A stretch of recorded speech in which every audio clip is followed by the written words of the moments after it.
मित्रांनो, जगन्नाथपुरीच्या लास्ट एपिसोडमध्ये मी तुम्हाला रिटर्न जर्नीच्या काही डिटेल्स सांगणार आहे, तर व्हिडिओ पूर्ण बघा. एवढ्या लांब जगन्नाथांच्या दर्शनाला येऊन पण दर्शन नीट झाले नाही याची एक वेगळीच फिलिंग मनामध्ये होती. म्हणून ठरवलं की काही झालं तरी परत एकदा दर्शन घ्यायचंच. म्हणून दुसऱ्या दिवशी पहाटे लवकर उठून सकाळी 6:30 वाजता आम्ही दर्शनाला निघालो.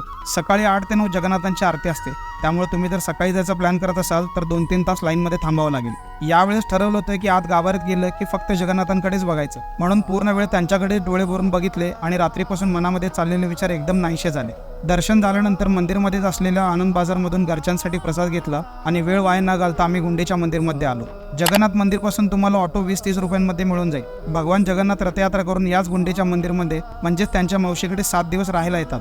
इकडचे दर्शन लगेच झाले आणि आम्ही आमचा परतीचा प्रवास सुरू केला. रोज दुपारी 3 वाजता भुवनेश्वरून सोलापूर, पुणे आणि मुंबईसाठी ट्रेन आहे, त्यामुळे आधी पुरीहून बसने आम्ही भुवनेश्वरला आलो, ज्याचं तिकीट 70 रुपये होतं. ट्रेनच्या डिटेल्स डिस्क्रिप्शनमध्ये दिले आहेत, ज्याचं स्लीपर तिकीट 615 रुपये होतं.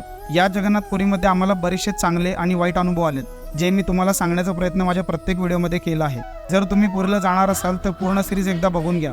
जगन्नाथपुरी सिरीजला दिलेल्या प्रेमाबद्दल मनापासून धन्यवाद. भेटू मग लवकरच एका नवीन जर्नीमध्ये. तोपर्यंत अशाच माहितीसाठी पेजला फॉलो करायला विसरू नका. जय श्री जगन्नाथ.